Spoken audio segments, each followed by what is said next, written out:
Pretty much coming down onto the top of layer 2 and the left hand side here, which is BV1.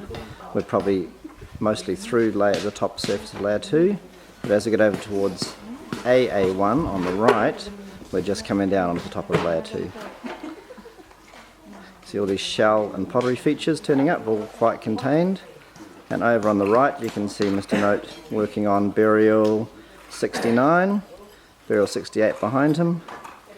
Round behind Kiet we can see burial 66, and then Anek and Mon are working on burial 70 and are finding some new bones higher up above the main child, which may be burial 71 or 70A or something like that. So this is the site of Non Ban Jak in northeast Thailand, in Korat province, and we're looking. The camera here is looking towards the southeast. So behind me, and over here, down behind me, in this field here is where one of the largest excavations that Charles Higham carried out was. So just down in here. So pretty much right in this area here was a 10 by 10 meter excavation area, and you can also see maybe our little tin shack where the toilets were just down towards the bottom of the hill here. This is on one of the higher points of the site. It's just off of the highest point, and there was about 5 meters depth of excavated material here. A lot of layers of walls and floors in the upper few meters, and then a large amount of Iron Age burials right at the bottom. So this is Non Ban Jak again. We're looking towards the east over here, and we're in the moat, so you can see the edge of the site going up towards the main excavation square, the main 10 by 10 meter excavation square, in the southeast part of the site, just up the hill to my right here. And then over on this direction we can see the moat running around the edge of the site. So this is the first moat, inner moat, and there's also an outer moat that's wider again, beyond the wall over to this direction here.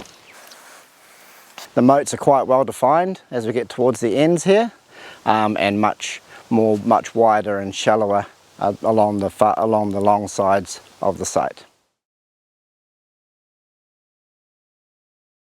And this was the first excavation on a high point on the northeastern part of the site. And again, quite deep, several meters deep, a lot of walls and floors in the upper levels, and then a large number of Iron Age burials right at the bottom of the site.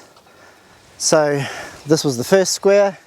There were excavations later at the western part of the mound, 100 meters or so in this direction, and then also a large excavation in the southeastern portion of the site, about 50 or 80 meters in this direction over here.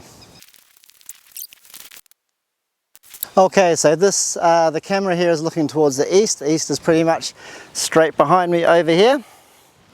The southeastern part of the mound is over in that direction, and you can probably see this low ditch running longitudinally down the mound. So east to west along the middle of the mound. So there's a clear eastern end, and the eastern end is split into a southeastern portion and a northeastern portion.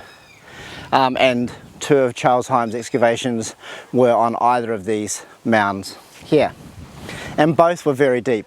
And this eastern mound is some 5 meters or so above the rice fields around us, and it's a meter or more, maybe even 2 meters higher than the highest point on the western mound over in that direction where we're going to next. Again, we're standing at very close to the entrance to the site, just coming in over this side here on the western end of the site. So the moats are directly behind the camera, and we're looking down the length of the site here.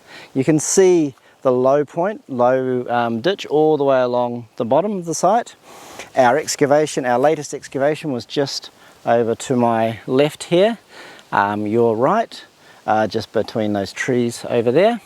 and that was the 2018 excavations, and then the main western excavations, which there were several seasons of, just in the foreground, about 40-50 meters straight back down there. And then you can see a tall tree in the far middle distance, and that's just in front of that tree was where the first excavations by Charles Higham and his team were, in the northeastern part of the site. This is the location. I'm standing pretty much right in the middle of the 2018 excavation, so these were the last two areas excavated as of today, as of early mid-2019.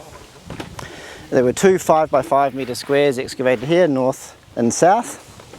And the aim here was, having found some Neolithic sherds in the first set of western excavation units, which are further towards the middle of the site, we thought if we come a bit further towards the western edge, we might find that there was the original mound might be here, the original hard rock, bedrock mound that people might have first settled on before all of the rest of the site was built up. We thought we might find that original mound over here somewhere, and then we would find hopefully a Neolithic occupation site, possibly even a Bronze Age. Now, what we found instead was that by the time we get to this part of the site, the original layers are right down at the level of the rice fields all around us. So we actually excavated a good at least 3 meters down to get to the bottom here. And we went right through walls and floors, as with the other sites, from the later proto-historic period, and then down into early Iron Age burials at the bottom. There was evidence of some sort of a channel running across in this direction here, across part of the site, so that was important. And no Neolithic, so that was unfortunate. But what we did find is quite a lot of classic Bronze Age pottery sherds here.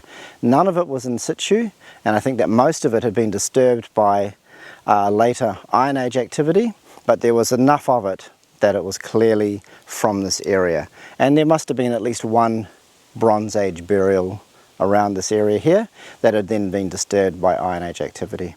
So here we are standing down in the moat just at the western edge of the site, so the short end, the western end of the site, and you can see how steeply the site rises up from the moat at the end. So it's much steeper, much higher climb from the moat up into the mound at the western end, and similarly at the eastern end. But at the sides, the site goes very slowly and gently down into the moats, but not at the ends. So it may be that there were some larger structures, perhaps even some walls at either end of the site, and that's something that could be investigated in future excavations. After Higham began his first excavation in the northeastern part of the site, he then started an excavation in this direction, which is on the western mound. So as we've spoken about before, the site is long and narrow, with a distinct eastern end and a western end. This is the western end, western mound, so west is roughly in the direction over there. The excavation area went north-south up in this direction here, and at this part of the site it was quite shallow, 2+ meters deep, very muddy, dark soil, with some Iron Age burials at the bottom and some other features, including a probable kiln for firing pottery deep down here. And then somewhere about here, as this mound starts to rise up towards the north and the west, we start to find those hard floors at the upper level. Lots of good hard Dvaravati period pottery at the top, going down through layers, through the floors to burials. The burials with a mixture, or with very quite clear Iron Age pottery. So there's definitely a transition from the classic Dvaravati pottery associated with floors and walls, down to the burials, or the burials cut down through those floors and walls, with more obvious Iron Age pottery, softer, less highly fired, more obvious organic temper and dark cores into the pottery sherds. So lots of hard floors here. In this area here we did find a small area with what appeared to be in situ Neolithic pottery sherds right on the bottom of the site. So here, about 2.5 meters down, we actually hit laterite bedrock. So there was a high original mound somewhere in this area with laterite bedrock. Just a few centimeters above that laterite bedrock, in one portion of this area here, there was in situ Neolithic pottery sherds. So those really stood out. They're quite different to anything else we found at the site. So that gave us the clue that this site was not just an Iron Age site leading into the proto-historic Dvaravati period, but also had some earlier layers underneath as well.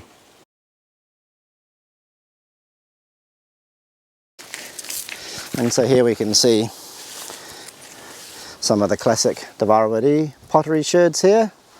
And so this brings our tour of Non Ban Jak pretty much to an end. We can see here lovely stone adze from down near the bottom of the site in the 2018 excavations. So just a reminder, or just to re-emphasize that we have certainly Neolithic and Bronze Age occupation below all of the fantastic Iron Age and early historic material that the site is so famous for. During this tour today we've wandered fairly erratically across the site, so hopefully that hasn't disoriented you all too much. The main idea is to give you a bit of a feeling for the nature of the site, the geography and the other environmental conditions, and to see the different sorts of places where excavations were carried out. There's still lots more to find at this site, and I hope that's been reasonably clear through this presentation.